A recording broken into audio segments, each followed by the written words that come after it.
50대 초반 환자분은 머리에서 발끝까지 증상을 다 적어 오셨습니다. 그러면서도 어디서부터 말을 꺼내야 할지 모르겠다고 하십니다. 안 다녀본 병원이 없을 정도로 그동안 치료도 숱하게 받아보셨습니다. 검사를 해봐도 이상은 없다고 하니 더 답답할 지경입니다. 각종 염증으로 치료도 받아보시고 먹는 약만 한 주먹입니다. 우울증약, 진통제, 위장약, 염증약, 불면증약 등 치료를 할수록 약이 많아지고 약을 먹어도 차도가 없습니다. 약을 먹을수록 더 소화도 안 되고 심지어는 물도 소화가 안 된다고 합니다. 식사를 할 때마다 목이 턱턱 막히고 가슴에서 걸려서 내려가질 않습니다.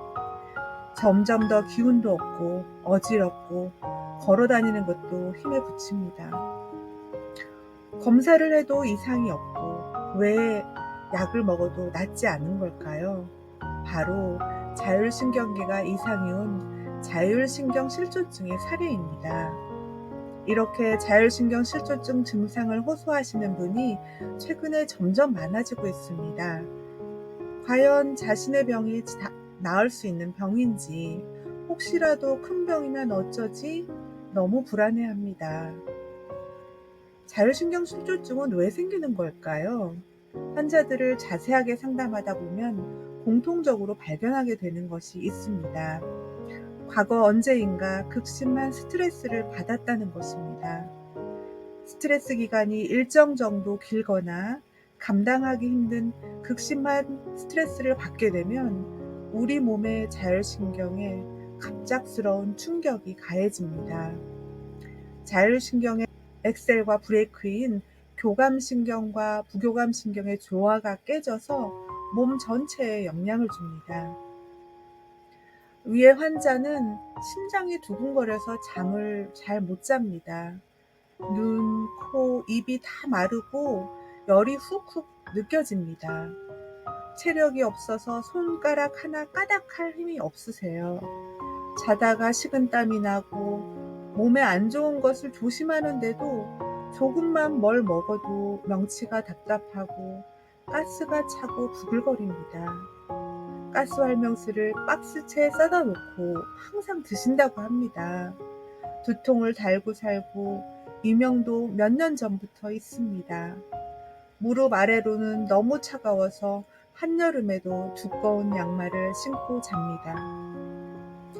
이분은 어릴 때부터 허약한 체질이었고 툭하면 열감기로 편도가 부었다고 합니다. 결혼 이후로 남편과 성격이 맞지 않아서 참고 살았고 출산 이후에 갑상선 진단을 받았고 몸이 많이 힘들었습니다. 직장 생활과 육아를 함께 하면서 몸이 점점 쇠약해지다가 갑자기 남편의 사업에 문제가 생기면서 금전적 문제로 극심한 스트레스를 받게 되었습니다. 남편과 점점 다투는 일이 많아졌고 힘들 때마다 저녁에 맥주 한 잔씩 하던 것이 점점 술이 늘어났습니다. 술이 없으면 잠이 잘 오지 않았다고 합니다. 몇 년 전에 갑작스럽게 친정어머니가 병에 걸리셨고 병수발을 몇 개월 하게 되었고 어머니가 돌아가시면서 정신적 충격이 극도에 달했습니다. 이분은 속열이 있는 태음인 열체질이셨고 진맥을 해보면 전형적인 화병맥이 잡혔습니다. 심장에 과다하게 열이 몰리면서 열이 상처로 올라가면서 두통, 이명, 불면, 고혈압을 유발했고 가슴 답답, 심장 통증, 등 통증, 소화불량을 나타냈고 아랫배로 혈액순환이 되지 않으면서 변비, 생리통, 요통, 하지 냉감을 호소한 것입니다.